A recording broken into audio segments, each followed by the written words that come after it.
55. We're still alive. I must rush these speeches to you and Presidents Biden and Zelensky because the American House of Representatives is about to vote many tens of billions of dollars for Ukraine defenders, all but out of ammunition. Only cruel, stupid, isolationist Putin lovers want to watch Zelensky's forces beaten back to Kyiv and invader decimated. But truly ignorant people would hand the Ukrainian army frontline smashing power to drive the Russians out of Ukraine. A year ago, most of the world was made fully aware of Russian determination to go nuclear before going home. Biden and NATO said 100 times, no battle tanks, no F-16s, no nuclear World War III. Now, all the idiots shoving exactly those devastating offenses in the pipeline have abandoned their own world-saving wisdom, probably after another billion in weapons company bribes. I, too, have an alcoholic's half-brain suggesting a hard liquor celebration of my 11th anniversary of kicking booze, but I crave 2 more decades of annoying you even more, so no suicide party for me. The American and Ukrainian governments are addicted to victory fantasies, insanely predicting that Vladimir Nuclear Revenge Putin will slink back to Moscow with his tail between his legs, never touching the 2,700 nuclear bombs he recently rushed to the Ukrainian border, to calmly await his KGB's bullets, putting the necessary nuclear warrior in his place. This is what genocidal arsenals have always done, absolutely corrupted, addled, and sickened leaders' minds to full attacks with every weapon imagined to achieve survival, peace, and freedom. Surely not total slavery and war unto extinction. Only you are sane. You must take over. Your 5 to 20-year disarmament and bribery ban must wait a little while longer while you instruct Ukraine defense leaders to defend, not attack. Iran just fired 100 ballistic missiles and 230 other flying bombs at Israel, whose American and other coalition defense then shot down all but 3. Putin's aerial attack attempts to destroy Ukraine's power and water infrastructure for the 3rd straight winter. Gear up air defenses to nearly stop the Russians cold, and armor eastern Ukraine front lines to sustain massive defensive fusillades to kill 30 Russians for every soldier the good guys lose. Negotiate a ceasefire and world embargo Russia's pathetic little economy until Putin gives way to a non-imperial, sensible leader who will leave Ukraine to keep 50 million starving Russians from killing him. Cancel 100% of pending World War III attack planes, deep artillery, and F-16s. And for God's sake, stop drone bombing Moscow. Concerning exploding world drought and pending thirst death, I hate to say I told you so, but I told you so. National Public Radio reports comprehensive drought, farm failures, and water shortages throughout 100% of Central and South American nations, from Mexico down to the tip of Argentina. Reservoirs are disappearing. Hydroelectric power dependent on water pressure through turbines dwindles. Nations dependent on this generation system will soon go dark. My discussion of the tragedy of desperate coal and wood-burning replacement would enlighten no one. Every dead farm jacks food prices. Field irrigation to replace disappearing rain is, of course, impossible and never to resume. For 54 speeches, I got happy after every horror story because your new laws could fix things. 2 poverty-stricken continents desertifying as I speak, I don't have answers for. Certainly every new freshwater project that I advocate is needed, but where's the money going to come from? It's sad to say, but one of your biggest drivers is very likely imminent multi-continent thirst and hunger deaths. Recall 2023's 9 million world starvation toll. Watch it rocket. Crash building of 2 core sheet ocean steam condensation complexes around every continent's shores gotta get booming yesterday.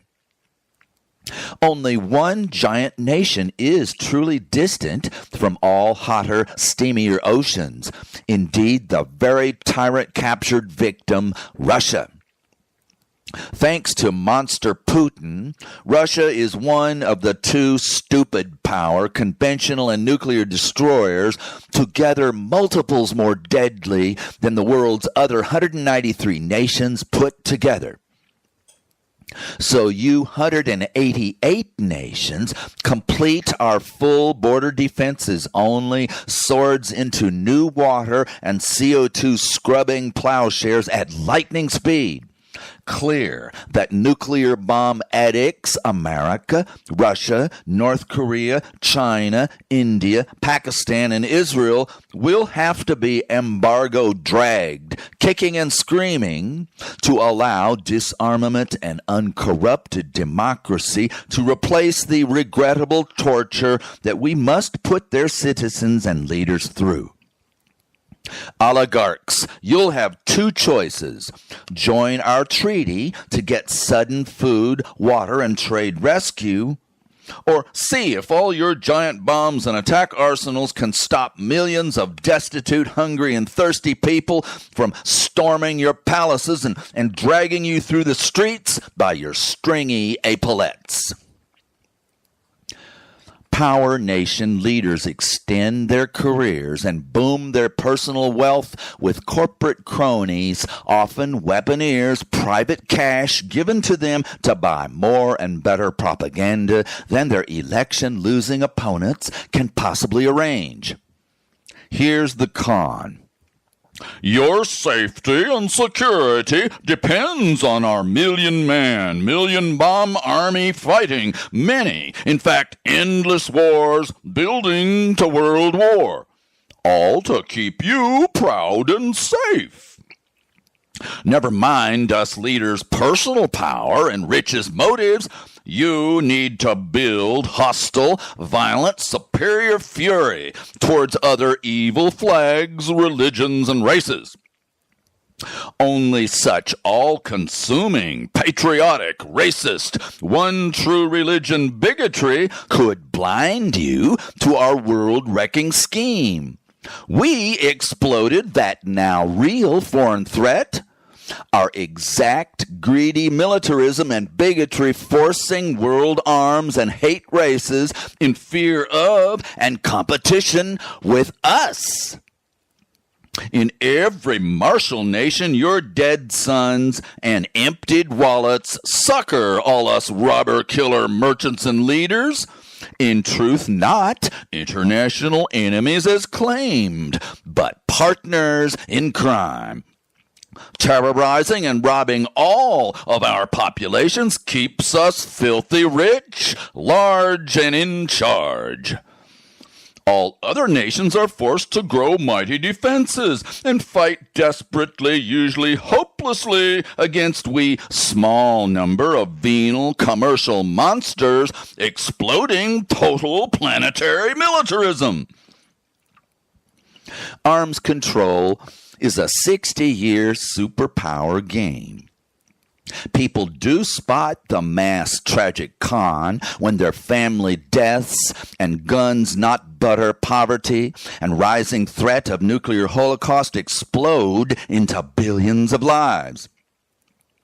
In the 1960s, millions in European, British, and American streets yelling for disarmament and peace forced the end of above-ground nuclear test explosion. And in the 1980s, the nuclear freeze movement whined, "Since we're so cowed and enslaved by your 80,000 nuclear bombs, just pretty please don't make any more." So our masters put bunches of the oldest, smallest ones back on shelves whenever they managed to stop laughing. There, are you happy now? Fewer makes you safe, they lied. Ironically, the genocidal chemical and biological arsenals least publicly objected to were commendably slashed towards destruction by the two big superpowers after the true rarity, successful disarmament negotiations. In sum, his story's negative example instructs your total private and judicial takeover of nuclear non-proliferation treaty enforcement from all 191 nations up to 55 years abrogating its nuclear and conventional disarm or press the big offenders to tenets. Also, this treaty's vague schedule and lack of enforcement coercion demand renegotiation, as we must request of all nations' federal judges. But our most ideal treaty enforcement victories won't slow our more critical project, the brand new Border Defenses Only Swords into Plowshares Treaty. Since our strategy must be to enforce the exact opposite, the reverse of each death-incorporated conspiracy, let me recall for you arms control history, motives, and strategy.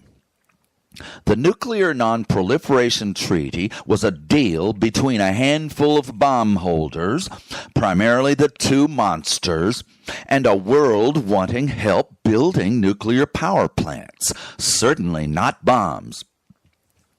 The big shots warned, "You'd better not make a single nuke to threaten our little monopoly and big ambitions with.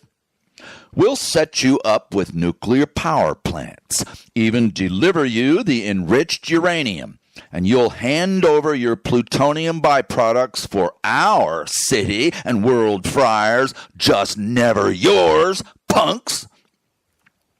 "Wonderful," said the myriad modest little countries.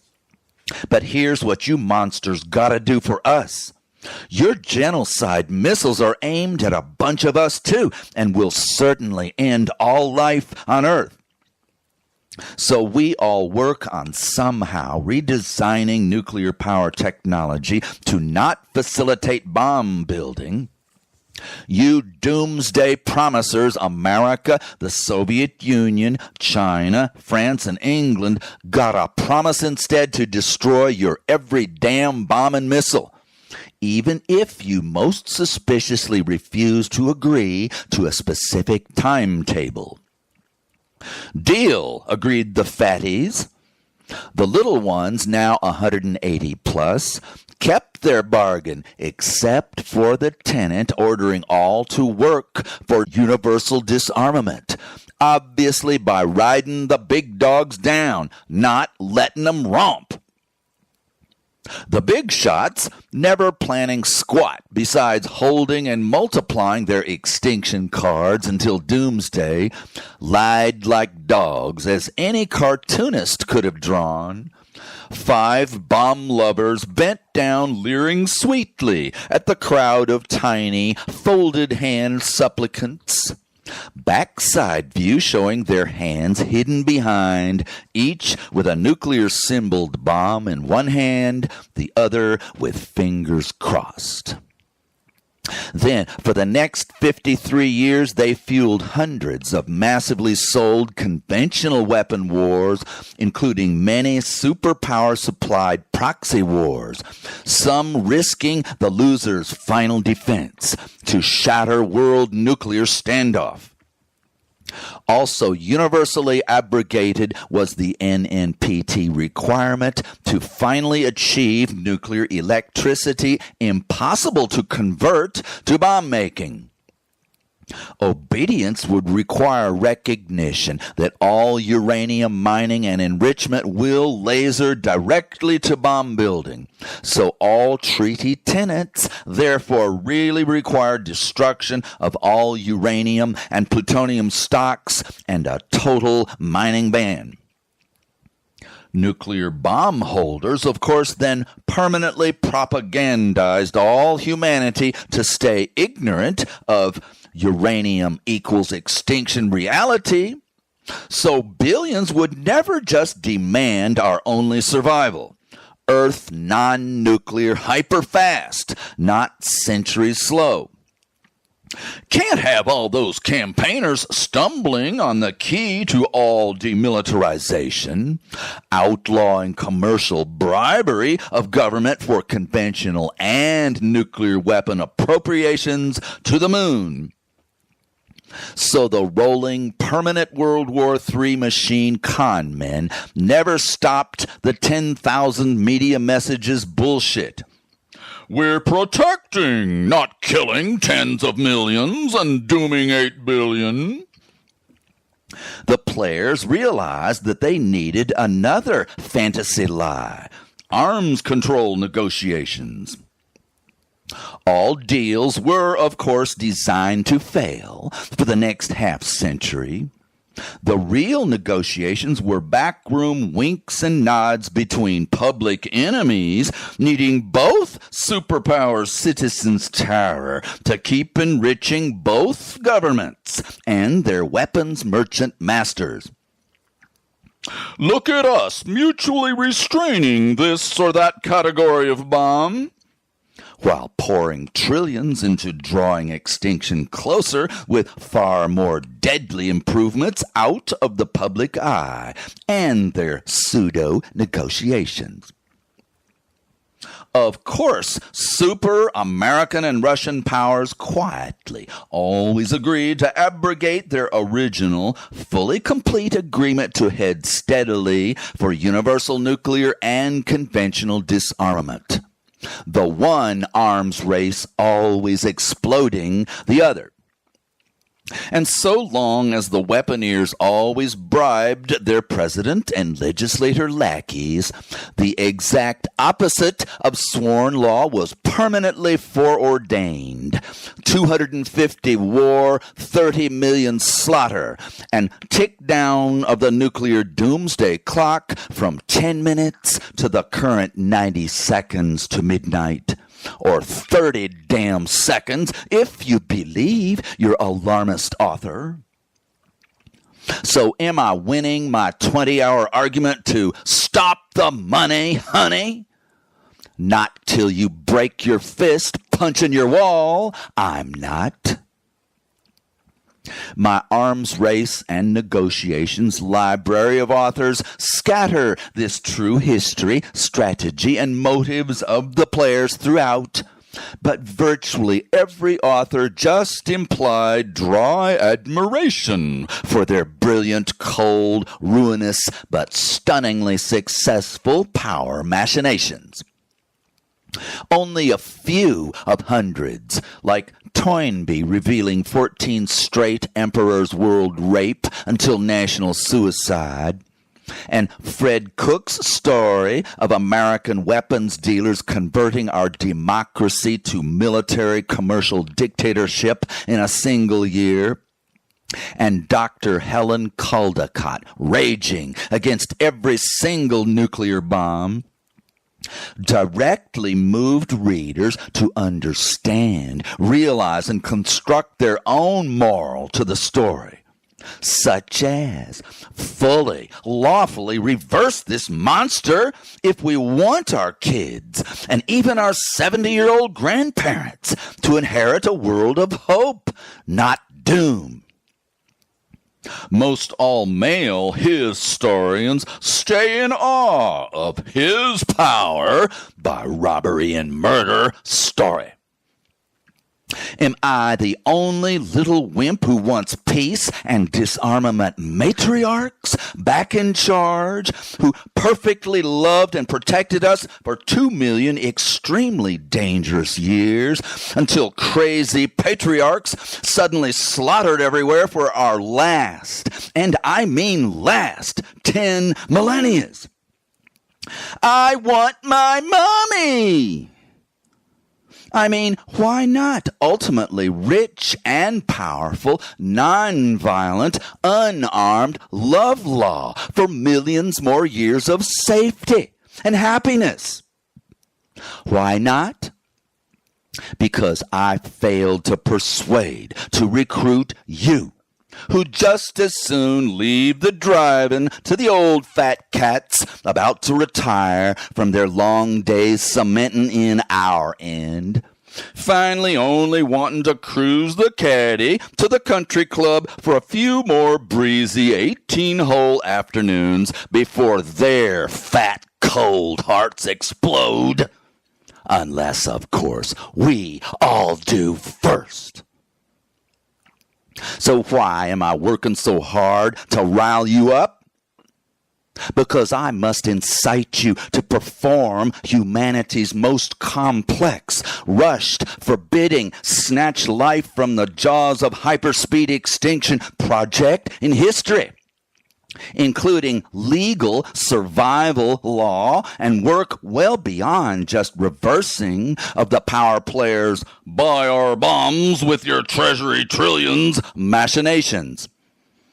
In your Save the World speeches, I try to explain and describe your critical job.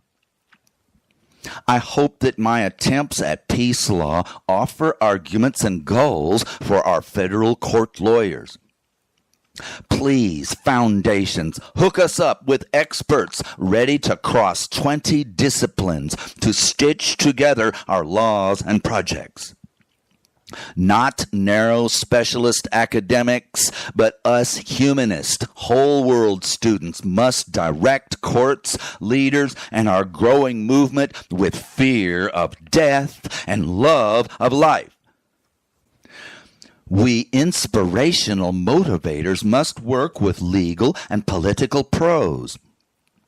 Did you know that lawsuits winning political and environmental protection of large populations, new and forced duties of governments and industries have won big reforms and money to save and help people in Indonesia, Brazil, and Germany, for example? Years ago, however, in the United States, our corrupted Supreme Court destroyed Congress-passed voting rights. When your movement elects a few more uncorrupted democracy, not corporate oligarchy backers, Congress will restore our majority rule. Our lawsuits must be won worldwide fast to change private campaign cash wars to public-funded arms race versus disarmament candidate contests to enforce or abandon our imperfect but crucial ban nukes and giant invasion armies treaty. Peace leader election would empower government negotiation, initially among all nations citizens, of our best new treaty that first requires each signatory's uncorrupted anti-weapons and war purpose. Simultaneously, we must commence winning thousands more critical political leader jobs ourselves. Especially our bribery ban will topple corrupt presidents, senators, and congressmen denied their big lie propaganda domination. then our people will officially negotiate and ratify our Save the World Treaty. But well before government disarmament, we must boom our political pressure for big water project appropriations, or you lose your jobs, clowns.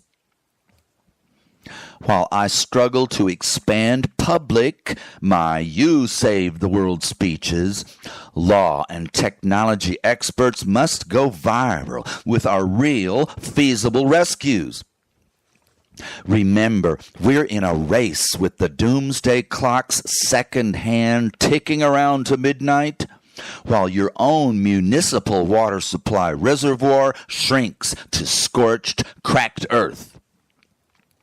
Ask our foundations, how do we finish our 500-year revolution in 5 years? I doubt they'll tell you, so I will. You are a radioactive uranium atom. You just shot out 2 neutron bullets that split 2 other uraniums, simultaneously shredding all around with their neutron missiles. No, you're not. That's just my analogy. Actually, after many hours getting fed up with me, you begin your Save My Children work by contacting 2 friends to infect them with your 10-minute public message urgency and maybe a hearing of moi. Now, you and I gotta beg each to pay it forward twice. It takes that atomic explosion that I described the first 2 atom splits of a millionth of a second to shred the other billion uraniums or plutoniums. How long do we think it will take our love bomb to fire up and out 100 million degrees, 25,000 miles around? 100 years? Forget that. We're probably dead in 10. No, wait a minute. Envelope math. 2, 4, 8, 16, 32, 64, 128, 256, etc. 33 little doublings reaches what? 8 billion. Tell your 2 contacts to dawdle a month before annoying 2 more apiece. Better make it 4 in case half fizzle out. All humanity lobbied in 33 months, word of mouth, phone, and computer messages like, "Nothing wrong with hearing the initial effort of Only You Can Save the World" by Steve Race, until your 10 times more professional tract gives us the proven humanity rescue. Foundations, before you give me a nickel, hire pros and organizers to design rescues and world-inspiring messages 10 levels above well-meaning but insufficient Steve. After all, 100% of my historical, motivational, legal, and crisis idea speeches were written to snap, crackle, and pop my betters. Like 1 billion family guardians and 1 million professionals.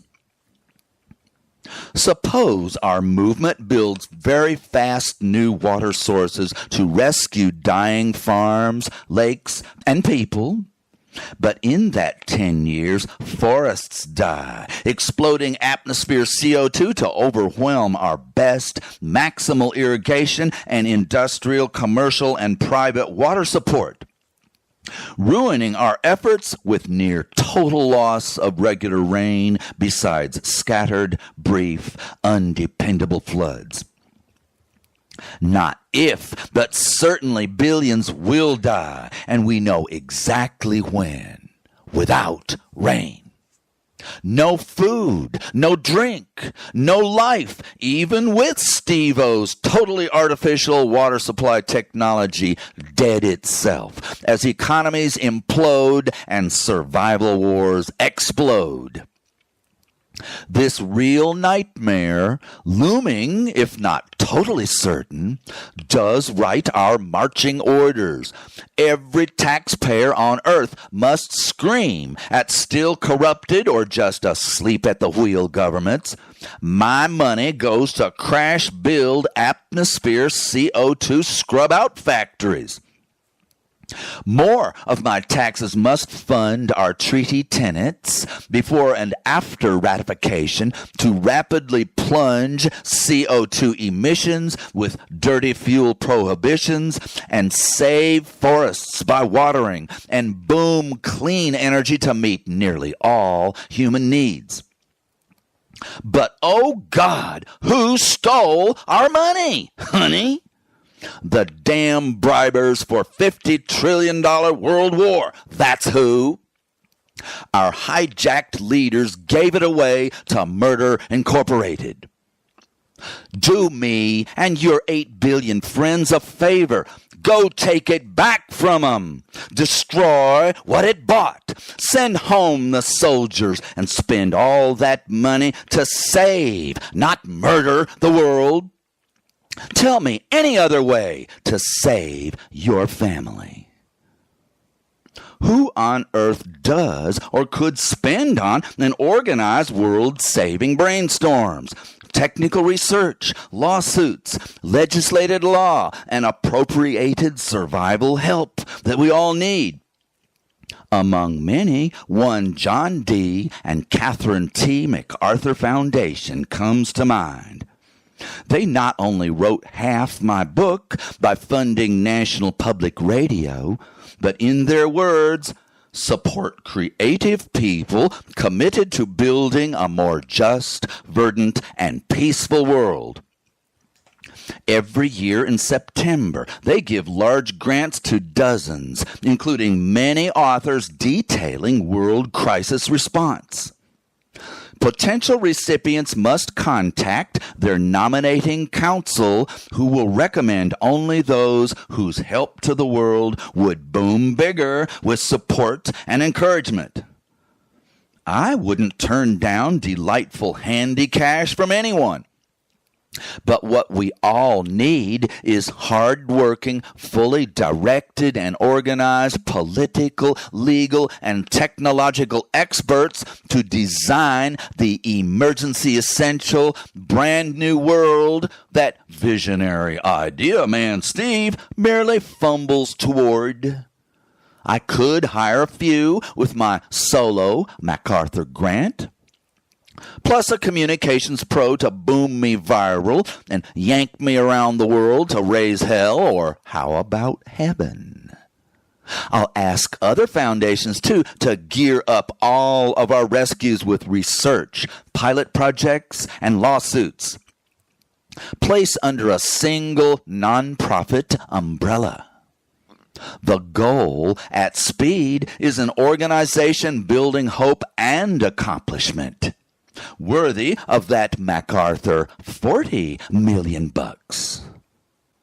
Many of you benefactors have always aimed to help a few millions and encourage modest, incremental nuclear weapons control, neither of which will restrain Alexander Putin from his impending 5,000 missile launch, or desalinate enough water to keep billions without lake water alive. Even impressive transformation of a national government or two won't save the world undergoing final hyperspeed death. Nothing but a billion activists hammering world treaty, no war, all survival law, and monster government freshwater projects and CO2 scrubbing will do the trick. Direct every baby step straight up that mountain, every day broadening this world project to build worldwide treaty law, also fully national and local, to halt as much as possible environmental death that in a very few years will still kill 500 million as we fight to save the rest. Our first emergency job is to legally and physically reverse onrushing, conventional army-sparking nuclear attack extinction. So foundations and all others must wriggle into law, politics, government finance, and world government like an 8,000 armed octopus. And don't forget to recruit 1 billion helpers and 7 billion supporters now. Start with World Foundation conspiracy, dividing and pooling efforts. What else could possibly compete with the hyperspeed extinction that I have mapped out from overwhelming history and present reality, nosediving to a sad fraction of mass death at best? And who, early on, needs to help foundations and your cadre of supported helpers? Researchers report that active public efforts by around 12% of many populations successfully captured full majority support to implement political and other life-saving national transformations and reforms. So how do we destroy every nuke, return every invading soldier to his mother, and water forests, farms, and 8 billion people that rain down to sprinkles and lakes down to dust no longer will? Don't ask me. I'm only a sputtering match just touching the fuse. You are our love bomb. Oh yeah!